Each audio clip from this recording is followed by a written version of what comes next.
हम जो रिपोर्ट दिखाने जा रहे हैं वो आपकी आंखें खोलने वाली हैं, आपको सावधान करने वाली हैं, आपको हैरान करने वाली हैं।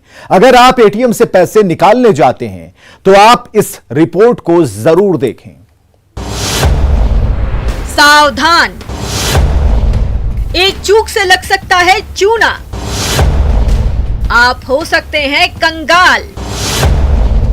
एटीएम में रहिए होशियार, नहीं तो हो सकते हैं ठगी का शिकार।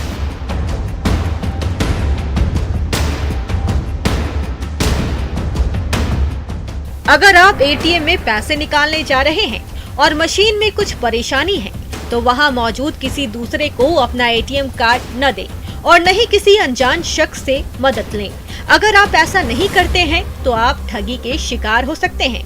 आपकी एक छोटी सी चूक आपको कंगाल कर सकती है। शातिर साइबर अपराधी आपके एटीएम का क्लोन बनाकर आपके खाते से मोटी रकम उड़ा देंगे, जिस पर आप अफसोस जताने के सिवा कुछ नहीं कर सकते हैं।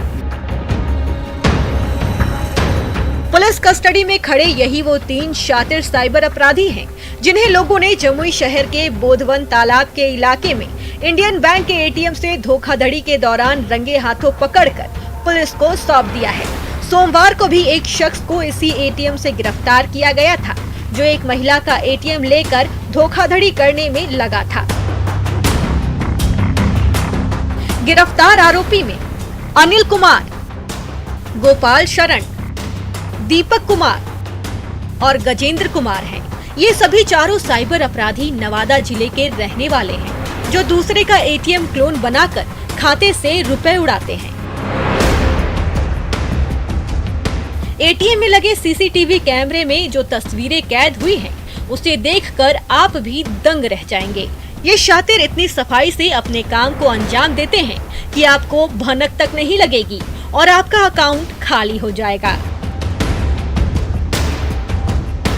तस्वीरों में दिख रहा ये जमुई निवासी इंद्रदेव राम है, जो नोट निकालने के लिए इंडियन बैंक के एटीएम मशीन पर कार्ड स्वाइप कर रहे हैं, लेकिन तकनीकी गड़बड़ी के चलते एटीएम मशीन उनका कार्ड रीड नहीं कर रही थी।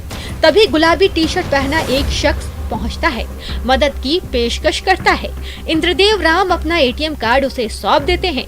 वो उन्हें बातों में उलझाता है और एटीएम कार्ड दूसरे हाथ में पकड़कर पर्स के नीचे ले जाता है, जहां छोटी सी क्लोनिंग मशीन पकड़ रखी है।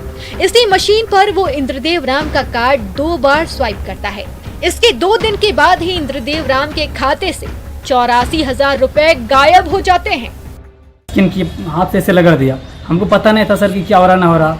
बोला तुम्हारा पैसा नया है, जाओ दूसरे एटीएम में निकालना। बस वहाँ से चलाएं। 7 मई को जब फिर हम पैसा निकालने गए तो बोला वहाँ 1 ही रुपया नया है, जबकि मेरे खाते में 84,000 रुपये था और 3 बजे से सर पूरा ट्रांजेक्शन हो गया। इंद्रदेव राम के साथ साथ कई ग्राहकों ने जब जमुई पुलिस को एटीएम क्लोनिंग और रकम निकालने की शिकायत की, तो पुलिस ने एटीएम का सीसीटीवी फुटेज खंगाला, जिसमें इन शातिर अपराधियों की करतूत कैद हो गई थी। इसी दौरान इस गिरोह के 3 शातिर अपराधी एटीएम कार्ड की क्लोनिंग करते रंगे हाथ पकड़े गए। इनके पास से वो छोटी सी डिवाइस भी मिली, जिसके जरिए वो भोले भाले लोगों की आंखों में धूल झोंककर एटीएम कार्ड क्लोन कर लेती थी। गौर से देखिए, यही वो डिवाइस है जिससे ये शातिर क्लोनिंग कर खाते से रकम उड़ाते थे। 3 लोग गिरफ्तार किए गए हैं, उनसे पूछताछ जारी है। उनके पास से एटीएम क्लोनिंग मशीन भी मिला है और पूछताछ के क्रम में यह है कि एक अंतर्राज्यीय गिरोह है ये, और इन लोगों ने पूर्व में भी बहुत सारे एटीएम इस तरह से फ्रॉड किया है।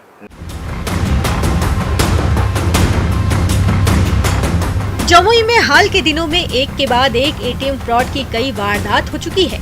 इसमें ये गैंग कई लोगों को लाखों का चूना लगा चुके हैं। उम्मीद यही है कि रिपोर्ट देखने के बाद आप सावधान और सतर्क हो गए होंगे। न्यूज़ 18 के लिए जमुई से केसी कुंदन की रिपोर्ट।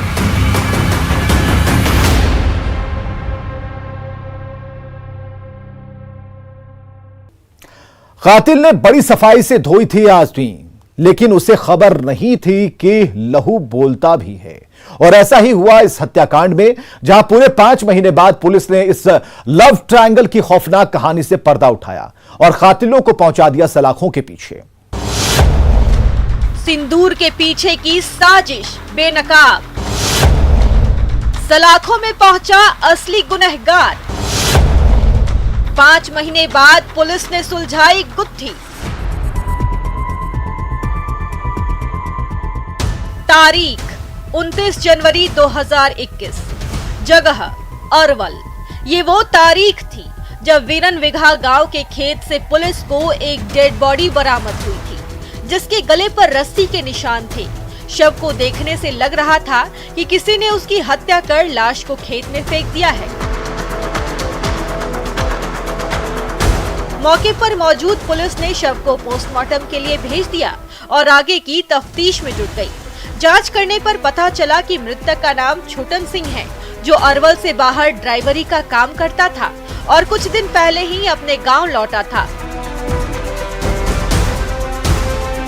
पूछताछ में पता चला कि मृतक का गांव के लोगों से जमीन को लेकर विवाद चल रहा था। इस आधार पर कई लोगों को नामजद भी बनाया गया, लेकिन सबूतों के अभाव में ये गुत्थी सुलझने के बजाय और भी उलझती चली गई। कुछ एप्लीकेशन वगैरह जो आए और फिर उसको तब लगा कि नहीं, इसमें नेमिंग करके जो केस किया गया है वो गलत है। फिर उसके बाद पर्सनली हमने सुपरवाइज पर्सनली किया और टेक्निकल एविडेंस उसमें गैदर किया। गैदर करने का सारे पॉइंट्स का हम लोगों ने वीडियो रिकॉर्डिंग वगैरह भी कराया, सारा स्टेटमेंट का। तो उसके बाद ये लग गया कि नहीं, जो नेमिंग जो किया गया केस में वो सही नहीं है। डेड बॉडी मिलने के बाद पुलिस जमीन विवाद से जुड़े सभी नामजदों से पूछताछ कर रही थी, लेकिन जहन में ये सवाल घूम रहा था कि आखिर छोटन सिंह की हत्या क्यों और किसने की। इसी बीच पुलिस को लीड मिली। पुलिस ने मृतक की पत्नी का कुंडली निकाला तो एक एक कर राज सामने आने लगे। पत्नी की आशिकी बेपर्दा होने लगी, आशिक भी बेनकाब हो गया। पुलिस ने जब मृतक की पत्नी राजमुनि देवी और उसके प्रेमी को गिरफ्तार किया तो सब कुछ साफ हो गया। पता चला कि पत्नी ने ही अपने आशिक के साथ मिलकर अपने सुहाग की हत्या की खौफनाक प्लानिंग की थी और उसे 29 जनवरी की रात में अंजाम तक पहुंचाया था।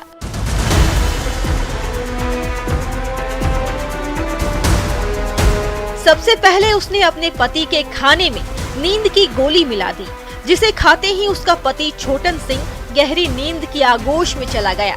जिसके बाद कातिल पत्नी ने अपने प्रेमी के साथ मिलकर उसकी गमछे से गला दबाकर हत्या कर दी और शव को खेत में फेंक दिया। उस मृतक की पत्नी का एक अवैध संबंध था, जिस अवैध संबंध के कारण से दोनों ने मिलकर छोटन की हत्या की थी। जरा सोचिए, जिस सिंदूर की सलामती के लिए सुहागन महिलाएं ताउम्र दुआ मांगती है, उसी को मिटाने के लिए एक उल्टा ने जिस रास्ते को अख्तियार किया था, बड़े सफाई से उसे अंजाम तक पहुंचाया था। उसे पता नहीं था कि वो रास्ता जन्नत की ओर नहीं, सलाखों तक जाता है। और यही हुआ। पुलिस ने 5 महीने बाद इस हत्याकांड से पर्दा उठाते हुए उस हरजाई को उसकी आशिक के साथ हवालात पहुंचा दिया। न्यूज़ 18 के लिए अरवल से अनिरुद्ध कुमार की रिपोर्ट।